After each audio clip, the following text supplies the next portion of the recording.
Dia adalah anak yang terlahir dari keluarga bangsawan dan terlahir dengan lengan cacat di sebelah kirinya. Dia juga dengan cepat dapat mengasingkan semua orang di sekitarnya. Pada saat dia menjadi penguasa Jerman, cucu Ratu Victoria dari Inggris ini semakin membenci Inggris, Prancis, dan bahkan hampir semua kekuatan Eropa lainnya. Selama 20 tahun berikutnya, dia mengatur ketegangan yang meledak menjadi sebuah mimpi buruk, yaitu Perang Dunia Pertama. Siapakah tokoh tersebut? Ya, dalam video saya kali ini, saya akan membahas tentang kehidupan Kaisar Wilhelm II dari Jerman yang hidupnya penuh warna. Penasaran kan dengan kisahnya? Langsung saja yuk ikuti kisahnya sampai selesai.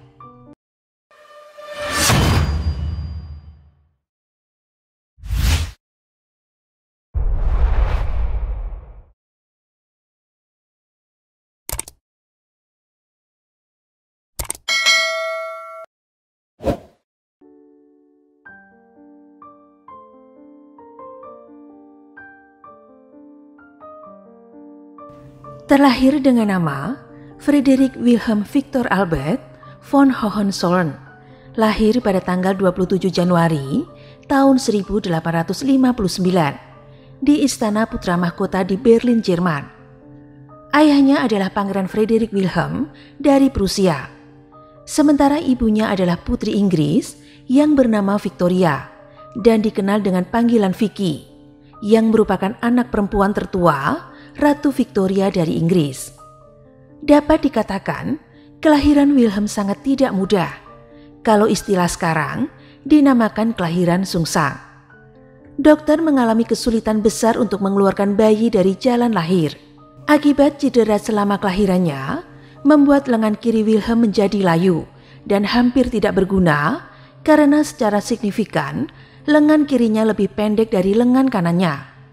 Selain itu, karena pemakaian kloroform dengan dosis tinggi untuk membantu persalinannya yang sulit, meninggalkan kerusakan otak ringan yang menjadikan dirinya dalam perilaku hiperaktif dan tidak menentu, sehingga akan menyebabkan gangguan kemampuan sosialnya. Banyak sejarawan percaya bahwa kelainan bentuk lengan Wilhelm telah menghambat pertumbuhan emosionalnya dan berkontribusi pada perilaku sembrononya di kemudian hari. Yang pasti adalah bahwa dia sangat sadar diri tentang lengannya yang cacat dan terus-menerus mencari cara untuk menyembunyikan kecacatannya itu. Misalnya, banyak foto menunjukkan dia memegang sepasang sarung tangan putih di tangan kirinya untuk membuat lengan kiri tampak lebih panjang. Di tempat lain, ia memegang tangan kirinya dengan tangan kanannya, atau lengannya yang cacat digagang pedang, dan lain sebagainya. Wilhelm adalah orang kedua yang akan menjadi Raja Prusia. Dia juga merupakan cucu pertama Ratu Victoria dari Inggris. Untuk itu, Ratu Victoria sangat menyukai cucu pertamanya tersebut dan menganggapnya sebagai anak yang baik. Namun sejak awal, Wilhelm menunjukkan watak yang mudah berubah. Pada usia 4 tahun, dia dibawa ke Inggris untuk menghadiri pernikahan kerajaan. Dia menggunakan kostum Highland lengkap dengan mainan belati kecil. Selama upacara, Wilhelm mulai gelisah dan menjadi tidak tenang. Pamannya yang berusia 18 tahun, yaitu Pangeran Alfred, yang ditugasi untuk menjaganya dan berdiri di sampingnya, menyenggolnya dan menyuruhnya diam. Tetapi bocah 4 tahun yang mudah meledak-ledak itu tidak menghiraukannya. Dia mencabut belati kecilnya dan mengancam akan menusuk pamannya. Kemudian ketika sang paman berusaha menahannya, Wilhelm menggigit kakinya. Untungnya sang nenek tidak pernah tahu tentang keributan itu, sehingga sang nenek tidak menyaksikan hiburan dari cucu kesayangannya itu. Bagi neneknya, Wilhelm tetap anak kecil yang pandai, manis, menggemaskan, baik, hebat, dan putranya Vicky, yang juga merupakan putri kesayangan Ratu Victoria. Ibu Wilhelm, yaitu Vicky, terus-menerus mengkhawatirkan kondisi emosional putranya. Selain harus mengontrol sikap marah putranya, Vicky merasa bersalah atas kelainan bentuk lengan putranya tersebut.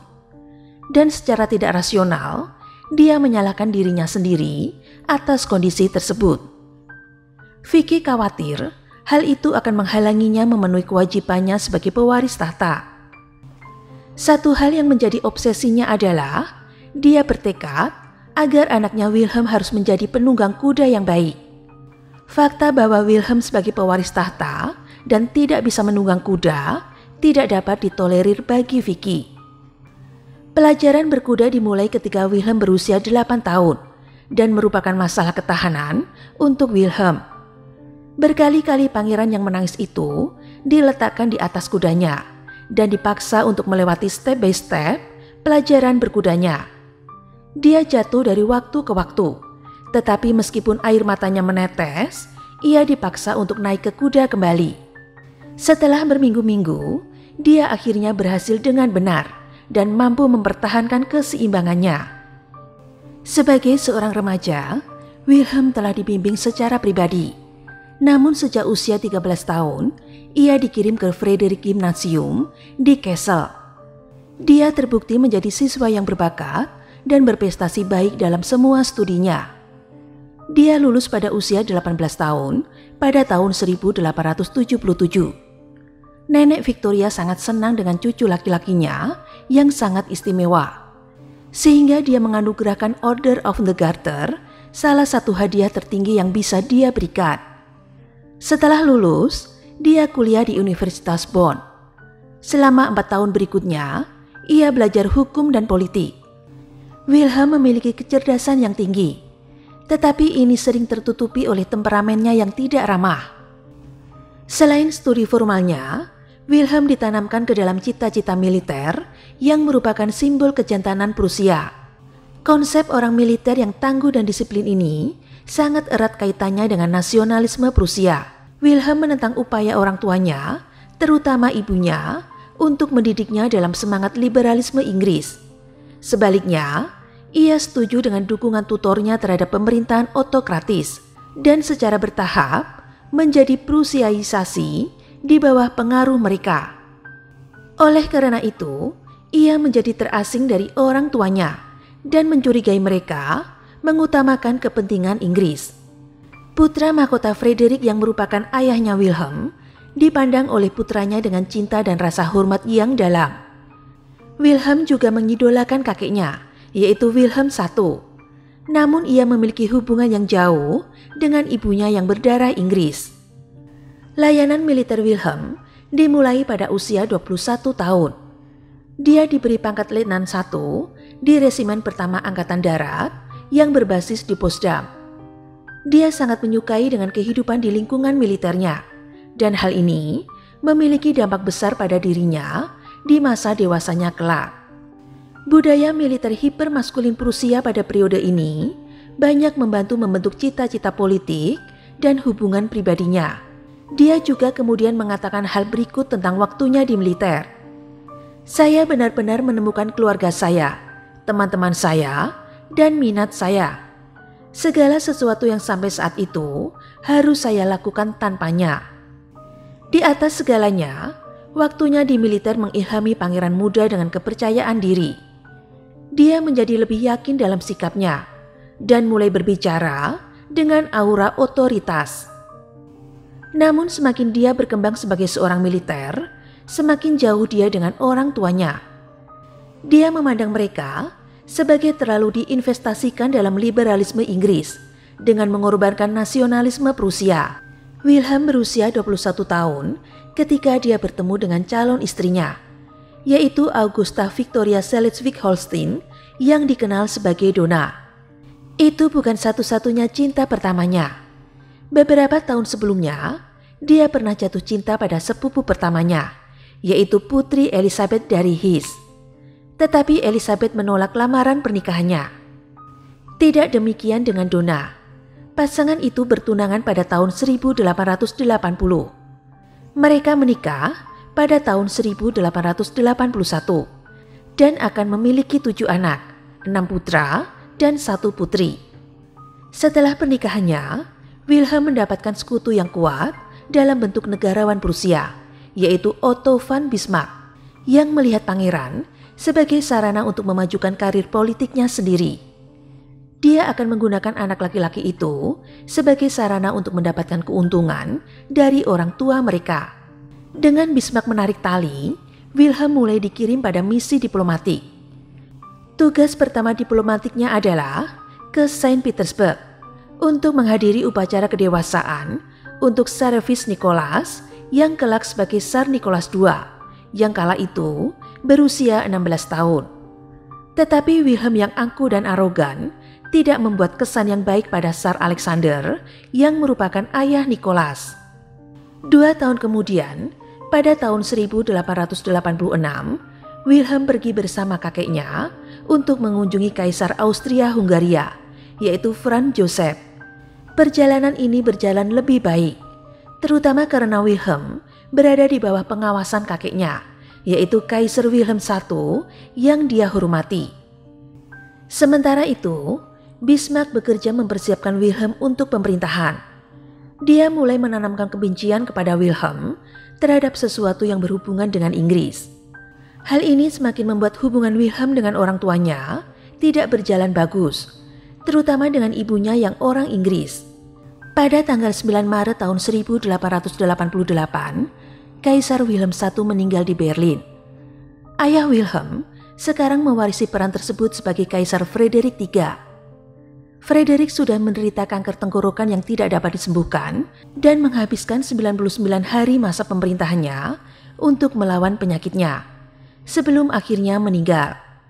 Frederick meninggal pada tahun yang sama dengan ayahnya, yaitu Wilhelm I, pada tahun 1888. Dengan 2 kematian berturut-turut pada tahun yang sama terhadap orang-orang yang disayanginya, pada bulan April tahun 1889, Wilhelm dengan marah mengatakan bahwa seorang dokter Inggris telah membunuh ayah saya dan seorang dokter Inggris telah melumpuhkan lengan saya, yang merupakan kesalahan ibu saya yang tidak mengizinkan dokter Jerman untuk merawat dirinya sendiri atau keluarga dekatnya. Hubungan Wilhelm dengan kerabat Inggrisnya memang tidak baik. Dia mendambakan penerimaan dari neneknya, yaitu Ratu Victoria, dan anggota keluarga yang lain. Terlepas dari kenyataan bahwa neneknya memperlakukannya dengan baik dan bijaksana, sedangkan kerabatnya yang lain menganggapnya sombong dan menjengkelkan, dan mereka sebagian besar menolaknya. Ia memiliki hubungan yang sangat buruk dengan paman Bertinya yang kelak sebagai Raja Edward VII. Antara tahun 1888 dan tahun 1901, Wilhelm merasa tersinggung karena pamannya yang merupakan pewaris tahta Inggris memperlakukan Wilhelm bukan sebagai Kaisar Jerman, tetapi hanya sebagai keponakan lainnya.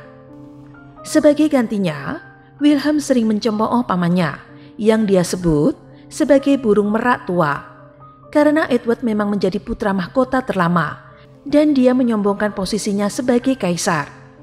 Istri Edward, yaitu Alexandra dari Denmark, juga tidak menyukai Wilhelm.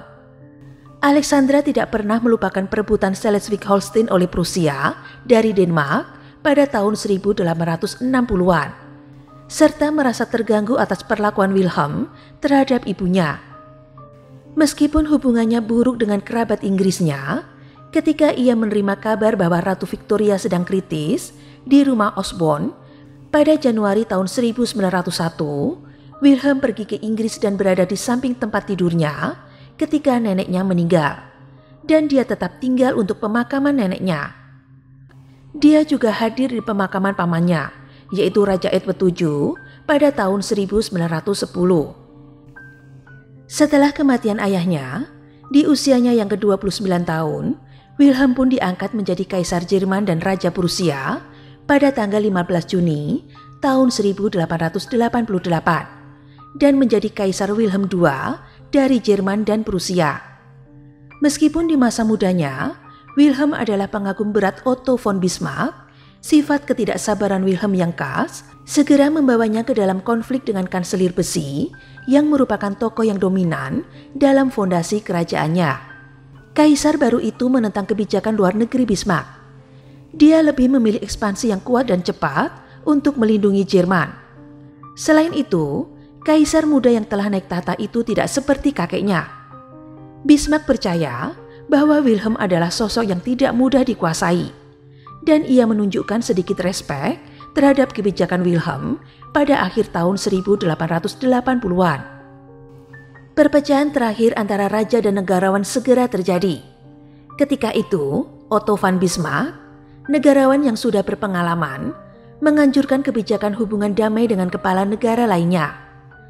Tetapi Wilhelm berniat memperluas perbatasan teritorial Jerman dan siap untuk mengambil sikap internasional yang agresif. Bismarck telah menjadi penasihat kebijakan luar negeri terpercaya untuk Kaisar Wilhelm I. Tetapi kaisar yang baru tidak memiliki kepercayaan seperti itu pada negarawannya. Bismarck berpikir, begitu Wilhelm naik tahta, dia akan mampu memanipulasi dan mengendalikannya. Dia segera menyadari betapa salahnya dia. Toleransi Wilhelm kepada Bismarck mencapai batasnya. Ketika lelaki tua itu mencoba menerapkan kebijakan antisosialis, Wilhelm menentang kebijakan itu di setiap kesempatan.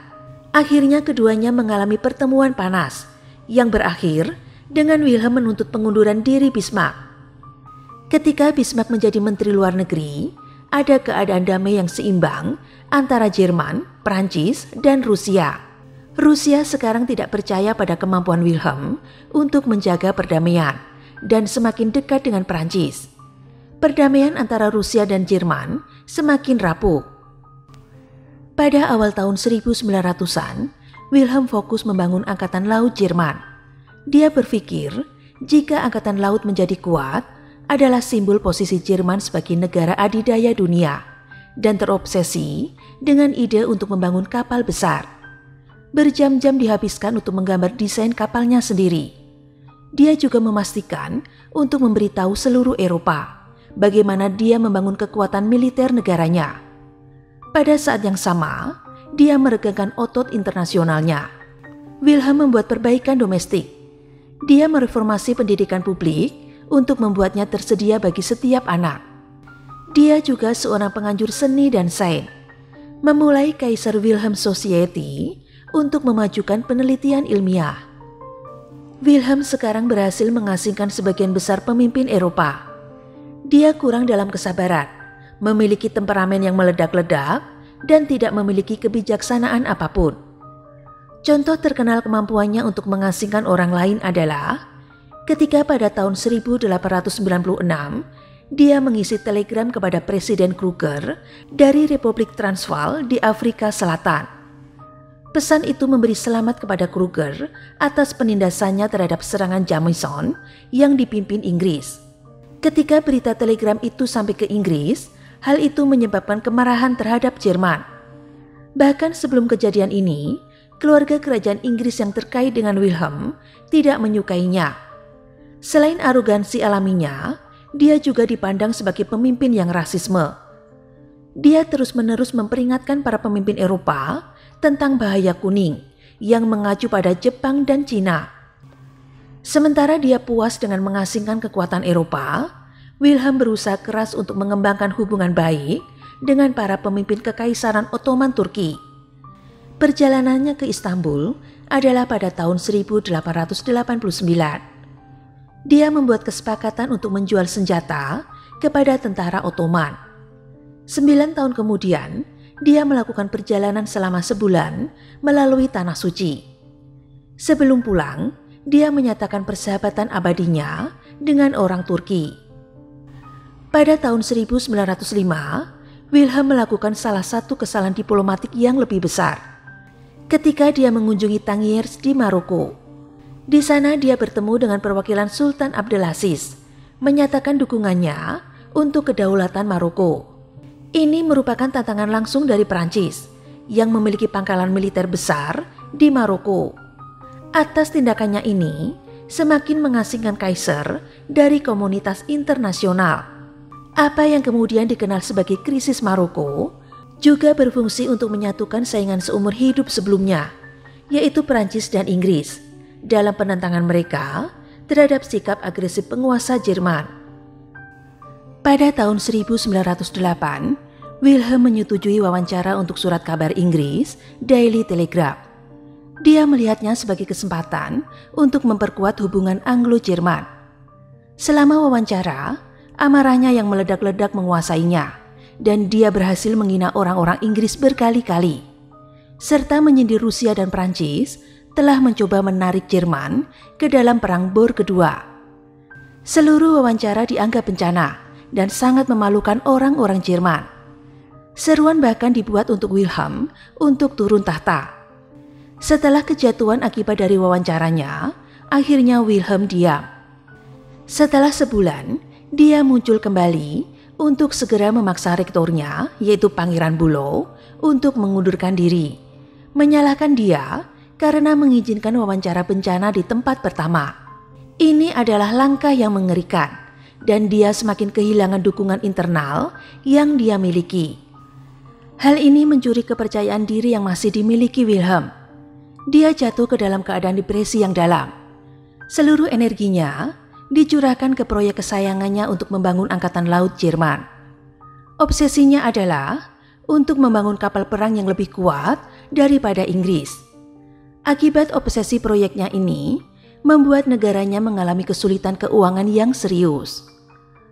Membatalkan semua pekerjaan yang telah dilakukan oleh Bismarck ketika Wilhelm I menjadi kaisar. Salah satu dari sedikit teman yang dia miliki adalah Archduke Austria, yaitu Ferdinand. Pembunuhan Ferdinand pada tanggal 28 Juni tahun 1914 sangat mempengaruhi Wilhelm. Ketika terungkap bahwa gerakan bawah tanah yang disebut Tangan Hitam yang berada di balik pembunuhan itu, dia memberikan dukungan penuhnya untuk memburu mereka. Dia juga mendesak Austria-Hungaria untuk menggunakan kekuatan melawan Serbia, menyiratkan bahwa dia akan mendukung mereka. Didorong oleh Wilhelm, Franz Joseph I dari Austria membuat tuntutan Serbia yang tidak mungkin dipenuhi. Ketika tenggat waktu untuk memenuhi persyaratan berlalu tanpa kepuasan, Austria menyatakan perang terhadap Serbia. Menanggapi hal ini, pasukan Rusia mulai memobilisasi untuk mempertahankan Serbia dari serangan. Wilhelm mengetahui mobilisasi Rusia pada 30 Juli. Dia tahu bahwa kewajiban perjanjiannya dengan Austria berarti dia terkait untuk menyatakan perang terhadap Rusia. Dia juga yakin bahwa Inggris, Rusia, dan Prancis telah bersekongkol mengalahkan Jerman. Ini berarti bahwa dia akan menghadapi serangan dari dua front, Rusia dari timur, Inggris dan Prancis dari barat. Kembali pada tahun 1905, seorang jenderal terkemuka Jerman yang bernama von Schlieffen telah menyusun rencana untuk menyerang Prancis. Sekarang, keponakan sang jenderal yaitu Helmut von Moltke mengadaptasi rencana untuk berperang di dua front.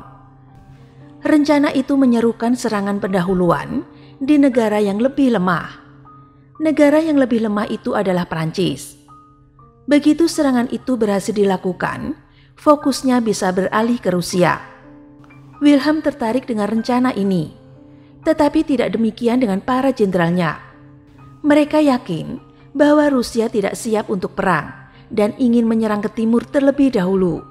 Kenyataannya adalah bahwa Rusia memang siap dan tentara mereka dimobilisasi untuk membela Serbia.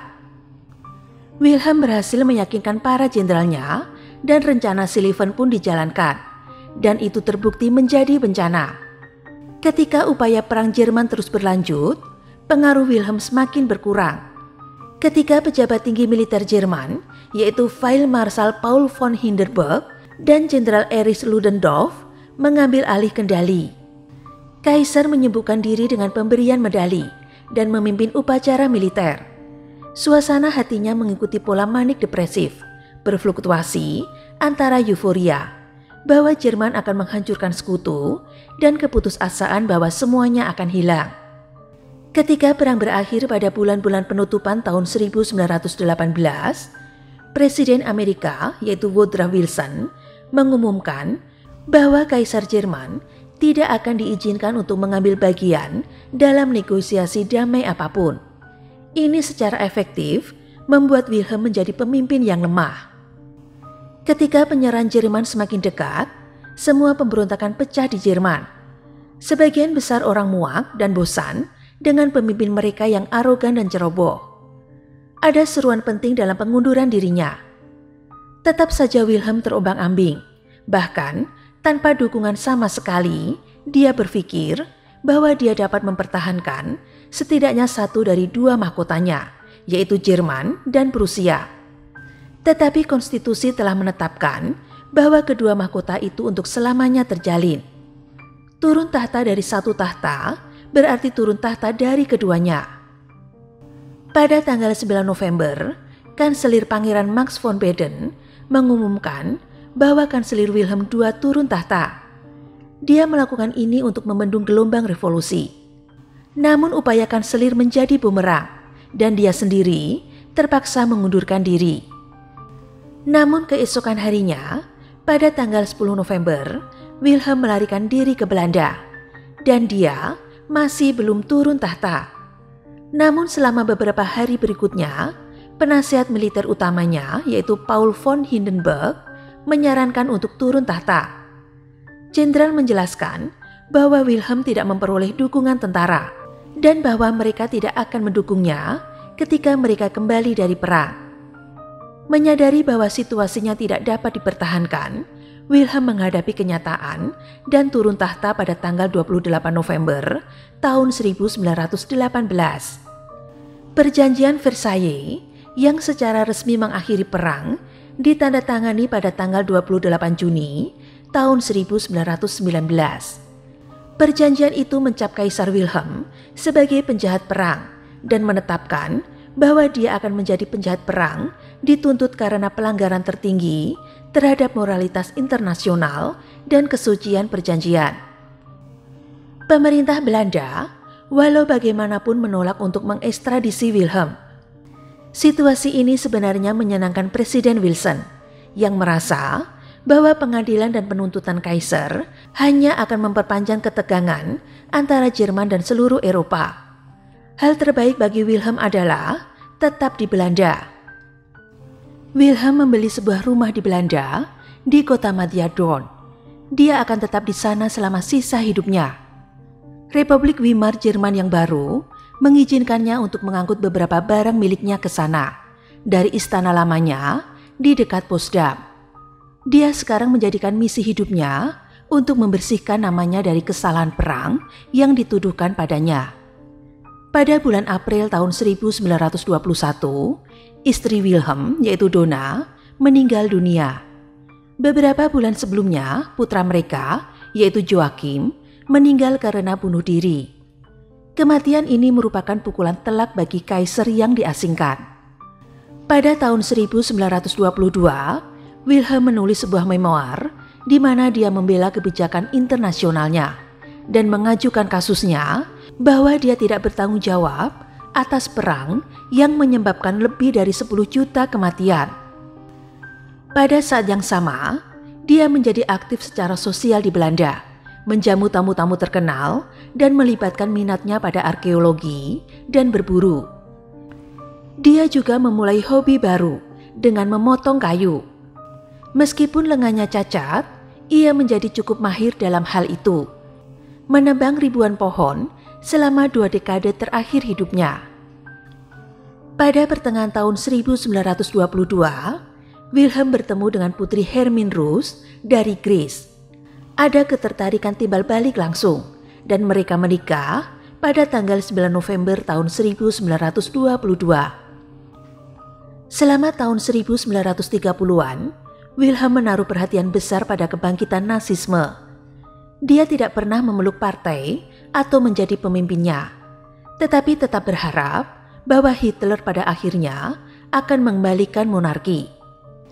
Itu adalah harapan yang sia-sia, bahwa cucu tertuanya akan diangkat sebagai kaisar jika hal itu terjadi. Istrinya, yaitu Hermine, bahkan mengirim permintaan seperti itu kepada Adolf Hitler. Tetapi Führer tidak tertarik. Bahkan dia memiliki kebencian khusus kepada Wilhelm, menyalahkannya atas kekalahan yang menghancurkan dalam perang. Ketika tindakan Hitler menjadi lebih ekstrim, mantan pemimpin Jerman yang mengamati dari rumahnya yang diasingkan di Belanda menjadi semakin khawatir dengan apa yang terjadi di bawah kekuasaan Nazi. Ketika dia mendengar bahwa Hitler telah memerintahkan pembunuhan istri seorang kanselir, dia berkomentar, "Kita telah berhenti hidup di bawah supremasi hukum dan setiap orang harus siap menghadapi kemungkinan bahwa Nazi akan menerobos masuk dan membenturkan mereka ke tembok."